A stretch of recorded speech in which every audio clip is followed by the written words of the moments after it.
Bueno chicos, entonces vamos a iniciar matemáticas, folleto número 5.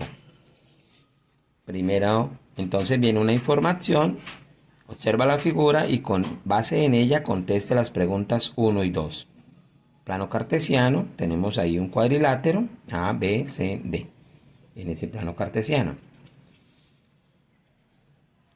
Y la primera pregunta dice, ¿cuáles son las coordenadas del punto A, este punto, al reflejar el cuadrilátero A, B, C, D con respecto al eje X? Les recuerdo el eje X, ¿no?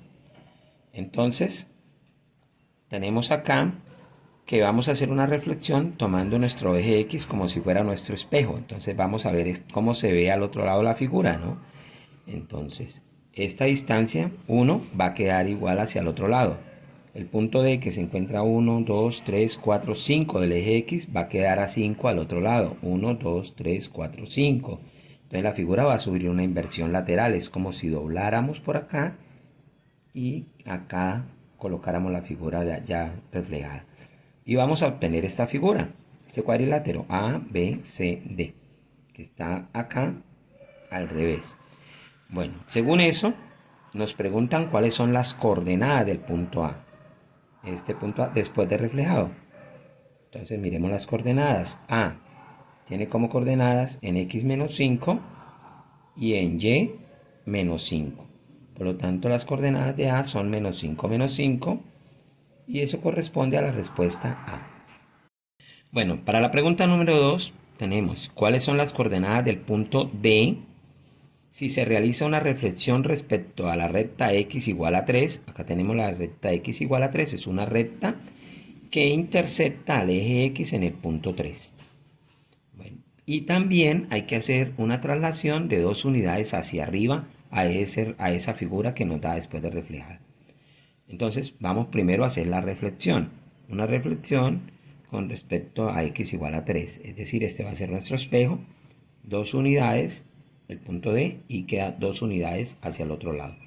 En este ejemplo, entonces el punto A quedó acá. Ahí se contamos 1, 2, 3, 4, 5, 6, 7, 8 unidades respecto al eje de reflexión. Entonces 1, 2, 3, 4, 5, 6, 7, 8 unidades al otro lado. Y aquí este cuadrilátero que voy a estar aquí bordeando es A, B, C, D. Ese fue el cuadrilátero que se obtiene después de hacer la reflexión. Ahora, respecto a esa figura reflejada, vamos a trasladar 2 unidades hacia arriba. Por lo tanto, el punto D lo voy a mover 2 unidades. Igualmente el punto A, el punto B, el punto C. Bueno, esto si fuéramos a hacer la traslación de toda la figura, pero en este caso nos preguntan solamente el punto D. Después de trasladarlo 2 unidades, vamos a mirar cuáles son las coordenadas. Entonces la coordenada en X corresponde a 5 y la coordenada en Y corresponde a 7. Es decir, las coordenadas del punto D son 5, 7 y eso corresponde a la respuesta C. Bien, continuamos con el punto 3. El valor del ángulo alfa en el siguiente gráfico. Ahí está el gráfico y tiene una característica que el ángulo alfa pertenece a un triángulo en el cual conocemos dos de los ángulos. Llamemos a este ángulo D, que sería la suma de 25 grados más 40. Y este que es una parte de C. No, llamémoslo a ese ángulo, bueno, llamémoslo C'. Entonces conocemos dos ángulos y nos falta el otro. Y utilicemos el teorema de que la suma de los ángulos internos de un triángulo es igual a 180 grados. En este caso, 65 grados más 46 grados más alfa es igual a 180 grados. Entonces despejamos 65 a restar, 46 a restar y hacemos la operación. 180 menos 65 menos 46 nos da 69 grados, que eso corresponde a la opción B. Continuamos con el punto número 4. Obsérvese el siguiente prisma triangular. En este prisma vemos que hay un lado que es más pequeño que los otros. Si yo estoy mirando acá la cara superior, ¿no? Dice mi hija el techo del piso y estas son las paredes. Entonces, Al abrirlo, las paredes van a quedar acá. Esta es la cara superior, el techo, y este es el piso. ¿Ya? Esta es la figura que vamos a obtener. Aunque por perspectiva diríamos que este lado puede ser un poco más pequeño. Sin embargo, esto no nos marca en la respuesta porque el único que nos coincide es este. En la opción C no se aprecia bien cuál es el lado más pequeño, ¿no? Y nuestro triángulo se pareciera un triángulo rectángulo cuando no es un triángulo rectángulo, al menos fijo, ¿no? El que nos coincide es la D, que corresponde aquí a la misma letra, D. Bueno, continuamos con la pregunta número 5. Dice, la figura muestra una construcción geométrica y algunos ángulos de esta. Tenemos un triángulo con sus ángulos, con sus ángulos externos. Bueno, algunos. Podemos deducir de esto algunas cosas para poder comprobar cada una de estas. Acá podemos, según se ve la gráfica, la respuesta es la D, el material que nos facilitó la profesora Olga. Muy bueno. Bueno, entonces podemos decir A, B y C, que son los ángulos internos, es igual a 180. La suma de los ángulos internos es igual a 180. E más B, aquí tenemos E más B, son ángulos suplementarios, ¿no? Es decir, la suma de ellos dos da 180. Bueno, acá está, ángulos suplementarios. Luego, C más F también son ángulos suplementarios, también daría 180. Igual A más D. Bueno, acá están esos ángulos suplementarios. Podemos decir entonces que la suma de todos esos ángulos que están en la gráfica daría 540 grados. ¿Ya? Y también para poder ahorita comparar con estos son procesos que necesitamos para poder descartar en todos. Entonces, a 540 le quitamos los ángulos internos, o sea, a todo le quito los de adentro para obtener los ángulos externos. Eso me daría igual a 360, que equivale a los ángulos externos, o sea, al ángulo E más F más D. Son los externos, valen 360. Bueno, según esto, en la opción D, yo tengo que A más B más C vale 180. Eso es cierto, porque son ángulos, no son ángulos internos de un triángulo. E más D más F, o sea, los ángulos externos, E más D más F, equivale a 360. Eso es cierto. A más D más C más F vale 360. Entonces recordemos que A y D son ángulos suplementarios. Y CF también. O sea, esto vale 180 y 180. Eso vale 360. Esto es cierto. Y B más C es igual a D. Entonces recordemos que B más C más A son 180. Aquí lo que hago es despejar. Pasamos a restar y me queda que B más C es igual a 180 más A. Para ver a qué vale C más B. C más B me da 180 más, menos A, perdón. 180 menos A. Pero sabemos que de esta ecuación, si paso la A a restar, de acá me quedaría que D es equivalente a 180 menos A. ¿Cierto? Es decir, 180 menos A es lo mismo que D. Por eso entonces podemos decir que B más C es lo mismo que D y eso es correcto. Por último, B más E es igual a 180. Y B más C son ángulos suplementarios, es igual a 180, o sea, eso es cierto. Entonces la respuesta sería la D. Con cada una de las opciones, uno podría ya analizar cada uno de esos enunciados y cada uno va a tener cosas falsas, ¿no? El que nos coincide es la D. Bueno, chicos, aquí quisiera hacer una pausa y decirles que yo vivo en un conjunto y se filtran a veces el ruido, la música de los otros apartamentos. Entonces, de ahí, de una vez les pido que me excusen, que son cosas que se le salen a uno de las manos, ¿no? Bueno, vamos a continuar. Punto 6. Los polígonos se clasifican de acuerdo a sus propiedades y relaciones, la medida de sus lados o la medida de sus ángulos o las relaciones entre sus lados, etc. Los triángulos se clasifican de acuerdo a las medidas de sus lados en isósceles, equiláteros y escalenos. Entonces, un triángulo con dos lados congruentes se llama isósceles. Entonces recordemos, si tiene dos lados congruentes, dos lados iguales, es isósceles. Con tres lados congruentes se llama equilátero, ¿no? Si tiene tres lados iguales, es un triángulo equilátero. Y un triángulo escaleno es aquel en el cual todos sus lados tienen medidas diferentes. Bien. De acuerdo a la clasificación de los triángulos, no es correcto afirmar. Entonces, si un triángulo es equilátero, es isósceles. Si es cierto, si es equilátero, entonces tiene todos los lados iguales. Y para que sea isósceles necesita tener dos lados iguales. Si los tiene, porque los tiene los tres, entonces sí cumple, ¿no? Un triángulo equilátero es isósceles porque tiene, al menos garantiza dos lados iguales. Si un triángulo no es escaleno, entonces es equilátero. Es decir, si no es escaleno, no tiene los lados todos diferentes, entonces tiene que ser equilátero. No necesariamente, porque puede ser isósceles, ¿no? ¿Cierto? Puede ser que si los tres lados no son diferentes, pero al menos dos pueden ser iguales y uno diferente. Es decir, no necesariamente debe ser equilátero, puede ser isósceles. Existen triángulos rectángulos que son isósceles. Eso es cierto.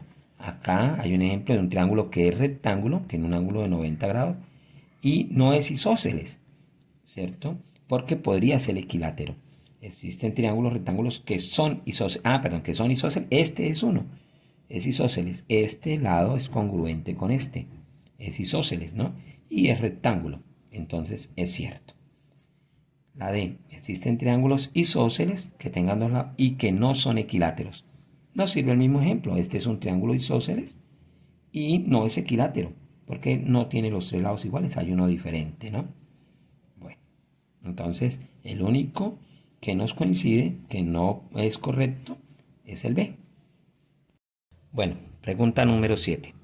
El siguiente molde es utilizado en la industria de la ornamentación como pieza de seguridad. Se ha colocado X en las dimensiones de esta pieza, ya que pueden variar de acuerdo con las necesidades de los compradores. Para que el fabricante de esta pieza logre construirla, debe, entonces, A. Una pieza de dimensiones 2x más 5 por 2x, entonces 2x más 5 por 2x por 3x. Quitarle un pedazo de dimensiones 2x por x de dimensiones, le vamos a quitar un pedazo de dimensiones 2x, es decir, de esta misma altura, por x. Entonces yo lo voy a quitar acá en la mitad, x de ancho, por 2x más 5, ¿no? Haga de cuenta que le vamos a quitar una tablita que tenga 2x de alto, x de ancho y de largo que tenga 2x más 5. Entonces, si a esto le quitamos esto, nos van a quedar dos listones así. No nos queda la figura inicial. Entonces no nos sirve, ¿no? Entonces veamos la opción B. Dice, ensamblar 5 piezas iguales de dimensiones x por 2x más 5 de largo. Entonces 5 listones así. Si yo los coloco de esta forma, uno acá, otro acá, otro acá, otro acá y otro acá. O sea, ahí están los 5 listones. Al unirlos, puedo obtener la pieza que me están pidiendo.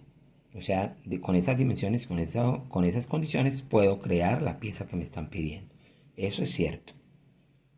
Veamos la C. Ensamblar 3 piezas, 2 de dimensiones iguales a 2x por 2x más 5. Eso ya es un problema, porque esto tiene dimensiones al cuadrado, x por x cuadrado, y las dimensiones al cuadrado son dimensiones de superficie. O sea, esto no sería sino una cara, una superficie plana, ¿sí? Como una hoja, y esto no es una pieza, ¿no? Entonces, al ser ya no tenemos esa pieza, esta respuesta C es ambigua. Y la D dice ensamblar 3 piezas, 2 de estas iguales, cuyas dimensiones corresponden a 2x por x de ancho por 2x más 5 de largo, ¿sí? Esas dos piezas iguales las ensamblamos con otra que sea de 3x por x más 2x más 5 de largo. Si vamos a construir con eso la figura inicial, no nos va a salir, ¿no? No vamos a tener eso porque aquí nos haría falta es un listoncito pequeño de x por 2x más 5,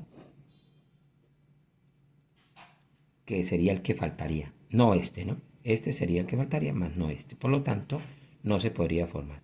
Por lo tanto, la única que nos sirve es la opción B y esa es la respuesta, la B. Bien, continuamos con la pregunta número 8. Se construyen diferentes rectángulos de igual base y diferente altura. Las medidas de las diagonales se muestran en la tabla. Acá está la tabla y acá hay un gráfico, ¿no? Me voy a mirar el gráfico. La base es constante, siempre es 1. Y la altura varía. A veces puede ser 1.11, 1.41, ¿no? Obviamente al variar la altura, varía la medida de la diagonal. Pero estos todos tienen una cualidad que son triángulos rectángulos, ¿no? La pregunta es cuánto mide la diagonal en función de la altura. Entonces lo voy a hacer por el teorema de Pitágoras. La hipotenusa al cuadrado es igual a la suma del cuadrado de los catetos. En este caso un cateto mide 1 y el otro cateto varía. Lo voy a llamar X. Y la diagonal depende de esa X, ¿no? Si despejamos esa diagonal, 1 al cuadrado me daría 1 y X cuadrado da X cuadrado y ese cuadrado lo pasamos en forma de raíz. Entonces la diagonal es igual a la raíz de 1 más X cuadrado. Y eso corresponde a la opción B. Bueno, pregunta número 9. Para construir espejos en vidrio, una empresa diseña espejos tipo A, de forma de hexágono regular. Bueno, hexágono regular, todos sus lados iguales, 6 lados, ¿no? Bien, única figura que se puede formar con triángulos equiláteros, ¿no? Todos los ángulos son iguales por la medida de la circunferencia, que son 360. Si lo dividiéramos en 6, salen 6 triángulos. Todos ellos tendrían 60 y son equiláteros. Bueno, porque los ángulos todos van a ser de 60 y cuando los ángulos son iguales, los lados son iguales. Obtenidas de mayor tamaño posible a partir de láminas circulares de 1 metro de radio. Ahí está la circunferencia y ese es el mayor hexágono que se puede sacar así. Cortando por la mitad las piezas tipo A se obtienen, entonces pieza tipo A se obtiene la pieza tipo B, que es esta. Y el área que cubren 4 piezas tipo B dispuestas como lo indica la figura es.